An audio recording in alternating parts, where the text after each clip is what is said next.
Hello everyone, welcome back to Aimers Classes by Sonali Demand. This is the fourth lecture of the chapter Demand, जो कि class 11th की micro economics का chapter है। इस वाले video में हम कवर करेंगे टॉपिक्स कि लॉ ऑफ डिमांड क्या होता है। Again it is a very important topic और उसको क्या रीजंस हैं कि ऐसा होता है लॉ के डिमांड के लिए और उसके एक्सेप्शंस क्या हैं। तो देखो, लॉ का मतलब बेसिकली क्या होता है। लॉ का मतलब होता है रूल। क्या रूल है डिमांड का, मतलब जो डिमांड होती है उसका रूल क्या होता है। रूल सिंपल है, हम 10 लाख बार पढ़ चुके हैं इसको अब तक। क्या रूल है कि प्राइस के बढ़ने से डिमांड कम होगी और प्राइस के कम होने से डिमांड बढ़ जाएगी। बस इसी को हमें थोड़ी सी इंग्लिश में पढ़ना है। देखो क्या है, इट स्टेट्स, स्टेट्स मतलब इट सेज, क्या कह रहा है, द इनवर्स रिलेशनशिप। मैंने आपको सबसे पहले लेक्चर में बताया था कि इनवर्स रिलेशनशिप है।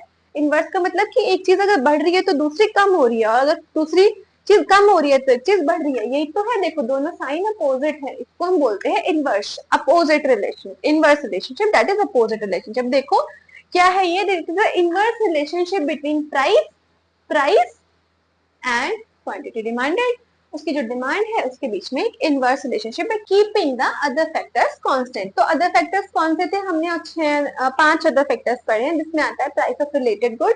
और रिलेटेड गुड दो तरह के होते हैं, substitute and complementary good. Then we have studied income, जिसको हम बाय से डोनेट करते हैं। और फिर हमने पढ़ा था future price of the good और taste and preference of the good. तो ये सॉरी 4 हो गए ना। हाँ, तो ये 4 चीजें हैं जिसकी वजह से इसको इम्पेक्ट पड़ता है। पर लॉ ऑफ डिमांड ये कहता है कि अभी इन सब चीजों को भूल जाओ, सिर्फ किसकी रिलेशनशिप देखनी है, प्राइस और क्वांटिटी डिमांडेड, क्योंकि जो इनकी रिलेशनशिप है वो इनवर्स रिलेशनशिप है और प्राइस का ही सबसे ज्यादा फर्क पड़ता है डिमांड के ऊपर।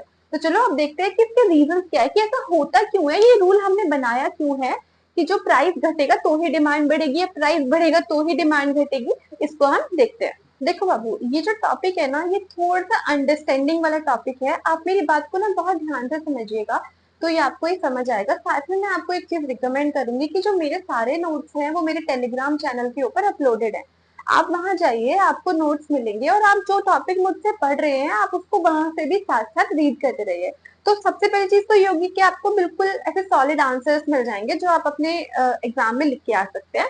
दूसरा, आपको साथ साथ समझ आते रहेगा ना जो मैं बोल रही हूँ, वो कहीं से पढ़ना इंपॉर्टेंट होता है। ठीक है, तो चलो देखते हैं बाबू कि ऐसा क्यों होता है। ऐसा हम पहली बात तो हमें इसमें ना हम पांचों बातों में प्रूफ करेंगे, हमें प्रूफ करना है चार पांचों बातों में। क्या कि प्राइस के घटने से डिमांड बढ़ती है और प्राइस के बढ़ने से डिमांड घटती है। बस हमारा ये मकसद है इस वाले टॉपिक में, हमें ये बात प्रूफ करनी है। तो देखो सबसे पहला टॉपिक है law of diminishing marginal utility. Law of diminishing marginal utility वैसे तो एक दूसरे चैप्टर का टॉपिक है और ये बहुत ब्रॉड टॉपिक है, पर मैं इसको शॉर्ट में समझाने की कोशिश करती हूँ। देखो, लेट्स सपोज मेरा बहुत ज्यादा मन किया कि मैं आइसक्रीम खाती हूँ, तो मैं आइसक्रीम खाने एक शॉप पे गई और उन्होंने मुझे 20 रुपीज की एक आइसक्रीम दी। मैंने वो आइसक्रीम खाई, मेरा बहुत मन था आइसक्रीम खाने का, तो जब मैंने वो आइसक्रीम खाई तो मुझे बहुत ज्यादा सेटिस्फेक्शन मिला उसको खा के। ठीक है, मुझे लगा भाई पैसा वसूल हो गया, बहुत ज्यादा अच्छा लगा। लेकिन क्या हुआ कि मेरे का अगले दिन फिर मन किया, मैं अगले दिन फिर उस शॉप पे गई, मैं सेम आइसक्रीम लेके आई। क्या मैं आज जब मैं वो आइसक्रीम खाऊंगी तो क्या मुझे उतना ही सेटिस्फेक्शन मिलेगा जितना मुझे उसको पहले बार खाने पे मिला था? शायद नहीं, थोड़ा कम मिलेगा, है ना। ठीक है, कोई बात नहीं, शायद थोड़ा सा कम मिला हो, पर मैं अगले दिन फिर गई, मैं फिर उस आइसक्रीम को लेके आई। अब क्या मुझे फिर से वो उतनी अच्छी लगेगी? नहीं। चौथे दिन गई, फिर उतनी अच्छी लगेगी? नहीं। तो जो सेटिस्फेक्शन है वो कीप्स ऑन डिक्लाइन हो रहा है ना। यहाँ पे जो आपकी यूटिलिटी है, मतलब जो आपका सेटिस्फेक्शन है, वो लगातार गिर रहा है। अब अगर लेट सपोज मैं उसको 20 रुपीज की ला रही हूँ, मुझे सेटिस्फेक्शन उतना नहीं मिल रहा, वो आइसक्रीम सस्ती होके 15 रुपए की हो गई। अब जब मैं दुकान वाले के पास गई, मैंने उनसे कहा कि वो आइसक्रीम दे दो, उन्होंने कहा नहीं नहीं आप 5 रुपए वापस रख लो, ये तो 15 की हो गई है। तो जब मैं वो आइसक्रीम लाऊंगी और मैं खाऊंगी तो मुझे बताओ कि सेटिस्फेक्शन मेरा बढ़ेगा और मैं उसको और ज्यादा खाने की कोशिश करूंगी? हाँ, ऐसा ही होगा। तो क्या होता है बाबू, law of diminishing marginal utility मुझे ये कहता है कि आप जैसे जैसे किसी यूनिट को कंज्यूम करते हो ना, आपका उससे सेटिस्फेक्शन गिरता रहता है। फिर आपका सेटिस्फेक्शन सिर्फ और सिर्फ तब बढ़ेगा जब उसका प्राइस गिरेगा, तब आपको लगेगा ठीक है अब तो जितना पैसा मैं खर्च कर रही हूँ ना उतना ही मुझे सेटिस्फेक्शन मिल रहा है, पैसा वसूल वाली बात हो गई। आई होप आपको क्लियर होगा। ये टॉपिक थोड़ा ब्रॉड है, इसको हम एक चैप्टर और उसमें करेंगे तो अच्छे से समझाऊंगी। अब देखो नेक्स्ट कह रहे हैं सब्स्टिट्यूशन। इनफैक्ट ये सिंपल है। सब्स्टिट्यूशन मैंने आपको बताया था कि दो प्रोडक्ट हैं, अगर एक चीज महंगी हो गई तो दूसरे पे शिफ्ट हो जाओ ना। मतलब मार्केट में ना दो तरह की कोल्ड ड्रिंक्स आती हैं, एक तो आई गेस थम्स अप आती है और एक पेप्सी आती है, दोनों ब्लैक कलर की होती हैं और टेस्ट भी ऑलमोस्ट ठीक ठीक ही होता है, सेम सेम होता है, हल्का फुल्का फर्क होता है। तो क्या हुआ कि मार्केट में क्या हुआ कि जो थम्स अप थे ना उसके प्राइस बहुत ज्यादा बढ़ गया। तो क्या हुआ, छोड़ दो उसे, आप दूसरे पे शिफ्ट हो जाओ। थम्स अप की जो डिमांड है, मतलब मैं ये नहीं कह रही हूँ कि सभी पीना छोड़ देंगे, ऑब्वियसली सब कुछ लोगों को बहुत पसंद होगी थम्स अप, लेकिन फिर भी क्या थम्स अप की डिमांड पे फर्क पड़ेगा क्योंकि वो महंगी हुई है? हाँ जी फर्क पड़ेगा, क्योंकि लोग उसके सब्स्टिट्यूट जो कि हमने पेप्सी है उस पर शिफ्ट हो जाएंगे। ठीक है, तो सब्स्टिट्यूशन इफेक्ट ये कहता है कि जब आपको एक गुड महंगा लग रहा है तो आप उसके सब्स्टिट्यूट पे शिफ्ट हो जाओ, अगर उसका सब्स्टिट्यूट है तो क्या हुआ बाबू, समझ आया कि प्राइस घटा तो इसकी डिमांड घट गई और दूसरे की डिमांड बढ़ी है, तो इसकी तो डिमांड घटी ना प्राइस के बढ़ने से। ठीक है, नेक्स्ट है बाबू इनकम इफेक्ट, इसको समझते हैं। लेट्स सपोज कि आपके पास ना 40 रुपीज है, ठीक है, आपको घर से 40 रुपीज मिलते हैं और आप क्या करते हो, आप 40 रुपीज की 10 रुपए वाली आइसक्रीम चॉकलेट खरीदते हो।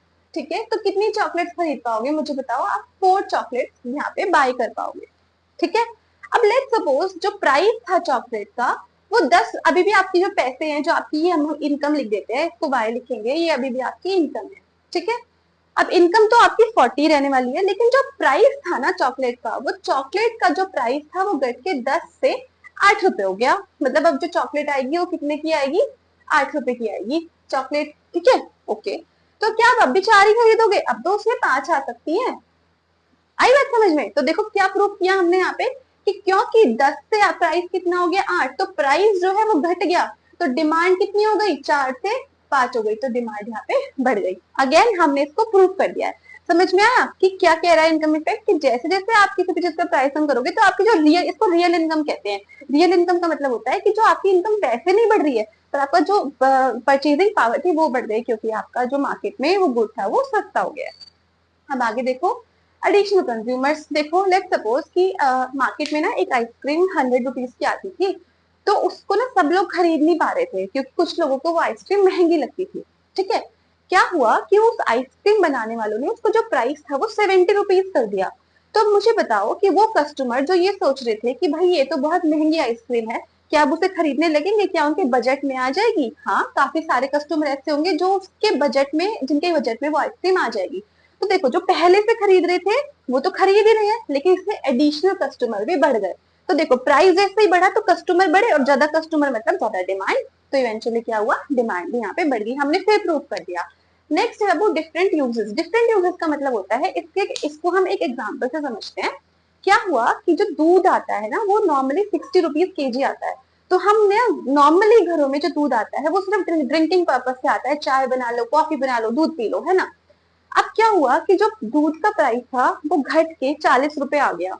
ठीक है, तो जो लोग पहले 60 रुपए का दूध खरीदते थे वो शायद अब 1.5 किलो दूध खरीद लेंगे, तो जो उनकी ये थोड़ी ना कंजम्पशन बढ़ा देंगे, कंजम्पशन तो उतनी रहने वाली है, तो जो उन्होंने एक्स्ट्रा दूध खरीदा है वो उससे चीज बना सकते हैं, वो उससे पनीर बना सकते हैं, वो उससे कर्ड बना सकते हैं, तो उसको उनको डिफरेंट यूजेस में लगा देंगे, मतलब एक से ज्यादा जगह यूज कर देंगे। इसका एक एग्जाम्पल इलेक्ट्रिसिटी भी हो सकता है। जैसे आपके घर में बिजली आती है, आपको लगता है आपका बिल बहुत ज्यादा आ रहा है बिजली का, क्योंकि बिजली के जो यूनिट है वो पर रुपीज ज्यादा है, तो आप उसको संभाल के यूज करोगे। लेकिन जैसे ही बिजली का बिल थोड़ा कम हुआ तो आप उसका यूजेस बढ़ा देते हो, आप ज्यादा लाइट्स यूज करते हो, एसी यूज करने लगते हो, कूलर्स यूज करने लगते हो, आपको पता है कि भाई बिल ज्यादा आने नहीं वाला है क्योंकि जो प्राइसेस हैं इलेक्ट्रिसिटी के वो घट गए। तो वही मैं आपको कह रही हूँ कि डिफरेंट यूजेस पे आप उस चीज को लगा दोगे। पहले तो आप कम क्वांटिटी उसकी ले रहे थे, अब उसकी क्वांटिटी आप ज्यादा लेके उसको अलग अलग यूजेस पे लगा दोगे। तो यहाँ पे भी क्या हुआ बाबू, प्राइस के घटने से जो डिमांड थी वो बढ़ गई। आई होप आपको ये सारे रीजन क्लियर हुए होंगे। इसके साथ साथ अब हम समझते हैं कि इसके एक्सेप्शन क्या क्या है, कि कौन सी ऐसी चीजें हैं जहां पे लॉ ऑफ डिमांड लगता ही नहीं है। देखो ये सब है एक्सेप्शंस। एक्सेप्शन मतलब कि इन पे ये जो हमारा लॉ था कि प्राइस इंक्रीज तो demand decrease and price decrease to demand increase वाला लॉ लगता ही नहीं है। ये बहुत जिद्दी तरह के गुड्स होते हैं, मतलब इन पे इस चीज का कोई फर्क ही नहीं पड़ता। अब देखते ही है क्या, सबसे पहले gift and goods. Gift and goods आप याद रखेंगे। देखो मैं आपको एक रिकैप देती हूँ, हमारे पास 3 तरह के गुड्स हो गए। अब नॉर्मल गुड्स, नॉर्मल गुड्स वो गुड्स होते हैं जो अच्छी क्वालिटी के गुड्स होते हैं, जिससे आपकी इनकम बढ़ती है तो आप उनको और कंज्यूम करते हो। एक होते हैं inferior quality of good. Inferior quality goods वो होते हैं जो बहुत सस्ते आते हैं, बहुत चीप होते हैं और उनकी क्वालिटी उतनी अच्छी नहीं होती है ना। उनकी क्वालिटी अच्छी ना होने की वजह से आप उनको तब कंज्यूम करते हो जब आपकी इनकम कम होती है, तो इनकम कम होने से उनकी डिमांड बढ़ जाती है। They have inverse relationship. अब गिफ्ट एंड गुड कौन से गुड्स होते हैं? देखो, गिफ्ट एंड गुड्स ना उन गुड्स को कहा जाता है जो होते तो अच्छे हैं, पर क्योंकि वो बहुत ज्यादा सस्ते होते हैं तो लोगों को लगता है कि अगर वो उससे खरीदेंगे तो वो बहुत चीप हो जाएंगे। मतलब कैसे समझाऊं कि ऐसे गुड्स, इस तरह के गुड्स जिसमें जो बहुत सस्ते हैं, तो उनको लगता है कि ये सस्ता है तो ये बेकार ही होगा, ठीक है, क्योंकि ये सस्ता है तो ये बेकार ही होगा। तो मतलब आप समझो, क्योंकि इसका प्राइस डाउन है तो इसकी वजह से ही इसकी डिमांड डाउन है। इसको हम कहेंगे गिफ्ट एंड गुड्स। ये ना आप समझ लो कि इंफीरियर गुड से भी लोग लो क्वालिटी गुड को समझते हैं gift and good. Gift and good मतलब वो गुड्स जो इंफीरियर गुड से भी थोड़े लो क्वालिटी होते हैं, पर ये एक्चुअल में लो क्वालिटी होते नहीं है। इसको इसलिए लो क्वालिटी माना जाता है क्योंकि इनका प्राइस बहुत ज्यादा कम है। इसका एक एग्जाम्पल हम समझते हैं jowar and bajra. Jowar and bajra India के सीरियल क्रॉप्स हैं, लेकिन लोग ज्यादातर व्हीट और राइस कंज्यूम करते हैं क्योंकि ये बहुत ज्यादा सस्ते होते हैं। उनको लगता है कि ये तो कोर्स ग्रेन है और हम क्यों खाएं इसको, ये तो बहुत ज्यादा चीप होते हैं, तो वो ज्यादा इसको खाना पसंद नहीं करते। तो क्योंकि इसका प्राइस डाउन है तो इसकी डिमांड डाउन ही रहती है।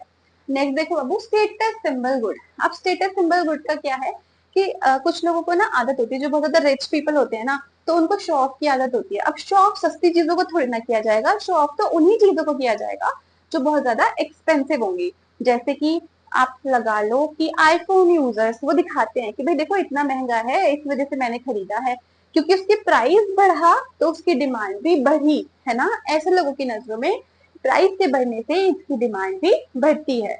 तो जैसे गोल्ड होता है, गोल्ड भी ना एक हमारा स्टेटस सिंबल गुड है। जब महंगा होता है तो हम दिखाते हैं कि मेरे पास गोल्ड है, तो क्योंकि उसका प्राइस बढ़ने से उसकी डिमांड बढ़ती है, तो यहाँ पे तो लॉ लगा ही नहीं, क्योंकि दोनों चीज क्या है, डायरेक्ट रिलेशनशिप दिखा रही है। कह रहे हैं क्योंकि इसका प्राइस बढ़ा हुआ होता है इस वजह से इसकी डिमांड ज्यादा होती है, तभी तो वो स्टेटस दिखाएंगे उन गुड्स का कि हमारे पास ये सामान है। Next Babu, fear of shortage. इसका एक एग्जांपल समझते हैं कि जब ना कोविड आया था ना, तो उस टाइम पे ना लोगों के मन में बहुत ऐसे डर बैठ गया था कि शायद अब शॉर्टेज होने वाली है खाने की, तो उन्होंने बहुत ज्यादा सामान इकट्ठा कर लिया था खाने का। मतलब जो फूड आइटम्स थे, ग्रोसरी आइटम्स थे, उन्होंने कलेक्ट करने स्टार्ट कर दिए थे।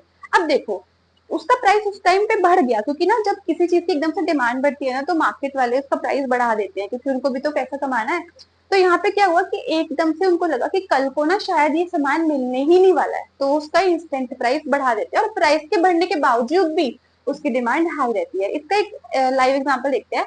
आप लोग व्हीकल चलाते हैं, कोई ना कोई बच्चा हमारा व्हीकल चलाता होगा, नहीं तो आपके घर में कोई चलाता होगा, है ना। तो पेट्रोल की नीड पड़ती है। अगर आज न्यूज आ जाए कि कल कल से इंडिया में पेट्रोल की शॉर्टेज होने वाली है, तो आपके फादर क्या करेंगे या आप क्या करोगे? अभी के अभी अपनी बाइक या स्कूटी उठाओगे, कार उठाओगे और पेट्रोल पंप पे जाके खड़े हो जाओगे, और वहां पे उनको बोलोगे भैया आप हमारी टंकी फुल कर दो, आप हमारा टैंक फुल कर दो, क्योंकि हमें तो अभी की अभी चाहिए। आपको नहीं फर्क पड़ेगा उस टाइम पेट्रोल का प्राइस ज्यादा है कि कम है। भले ही वहां पे प्राइस ज्यादा हो, आपकी डिमांड यहाँ पे ज्यादा ही रहने वाली है, क्योंकि आपको डर है कि शॉर्टेज होने वाला है किसी भी प्रोडक्ट का इन द मार्केट। तो यहाँ पे भी लॉ खत्म हो गया। ठीक है, नेक्स्ट देखते हैं इग्नोरेंस। आपके साथ कभी ऐसा हुआ है कि आप कहीं घूमने गए हैं किसी जगह पे, तो आप जब वहां घूमने गए ना, तो आप कोई चीज वहां से महंगी ले आए, इतनी महंगी वो थी नहीं और आपको बाद में पता चला है। ऐसा ऐसा भी होता है कि जब जो फॉरेनर्स होते हैं ना वो इंडिया आते हैं, तो आपने देखा होगा कि जो इंडियंस होते हैं ना उनसे ज्यादा ज्यादा पैसे मांगते हैं। 30 रुपए की चीज 3-3 हजार रुपए की देते हैं। मैंने ऐसी बहुत वीडियोस देखी हैं, आती रहती हैं, कि उनको ना बहुत सस्ती चीज बहुत महंगी करके देते हैं। वो ऐसा इसलिए होता है क्योंकि वो बेचारे हैं, वो इग्नोर्ड है, उनको पता ही नहीं कि ये असली में आती कितने की है। तो बिकॉज ऑफ इग्नोरेंस आप भी कई बार जो सस्ता सामान है वो महंगा करके ले आते हो। ठीक है, तो यहाँ पे भी हमारा जो लॉ है वो नहीं लगता, क्योंकि आप सस्ता सामान महंगा ले आए, उसका जो प्राइस था, भले ही उसका जो प्राइस, सॉरी, सस्ता सामान महंगा ले आए, तो मतलब आपने उसकी डिमांड ज्यादा रखी, तो यहाँ पे भी जो हमारा लॉ था वो ब्रेक हो गया। तो इसकी वजह से, इग्नोरेंस की वजह से कई बार लोग महंगा सामान भी खरीद लेते हैं। अब देखो, नेसेसिटीज ऑफ लाइफ। अब मुझे एक बात बताओ, जैसे आप सॉल्ट कंज्यूम करते हो, शुगर कंज्यूम करते हो, क्या आप बिना एक भी दिन बिना नमक के खाना खा सकते हो? या बिना चलो बिना चीनी के तो फिर भी रह सकते हैं, अब क्या बिना नमक के हम रह सकते हैं? नहीं, हम बिल्कुल नहीं रह सकते। हम खाना भी नहीं खाएंगे, है ना, भूखे मर जाएंगे पर खाना नहीं खाएंगे। तो नेसेसिटीज क्या होती है? जैसे सॉल्ट हो गया, या फिर आप कह लो कि इंडियंस के लिए व्हीट और राइस भी हमारी नेसेसिटी है, हम इसके बिना भी नहीं रह सकते। हम कितना ही खाना और कुछ खा लेंगे, हमें व्हीट और राइस की जरूरत पड़ती है। या फिर मेडिसिन, आपको बहुत तेज सिर दर्द हो रहा है, अब सिर की दवाई, सिर दर्द की दवाई ना महंगी हो गई मार्केट में, क्या खरीदना छोड़ दोगे? क्या खरीदनी तो पड़ेगी, वो नेसेसिटी है, वो आपको चाहिए ही चाहिए। तो बाबू कुछ चीजें ऐसी होती है जिनका प्राइस कितना भी बढ़ जाए, आप इनकी डिमांड नहीं कम करोगे, आप इनकी डिमांड को इंटेक्ट ही रखोगे। आई होप आपको ये समझ आया होगा, ठीक है। अगर नहीं समझ आया है तो आप मुझे कमेंट करके बता सकते हैं, किसी में भी वीडियो में मैं उसके ऊपर एक शॉर्ट वीडियो बनाकर डाल दूंगी। ऐसे ही और वीडियोस देखने के लिए और अपने इकोनॉमिक्स को स्ट्रॉन्ग करने के लिए, 100 एंड 100 स्कोर करने के लिए subscribe to my channel. Thank you.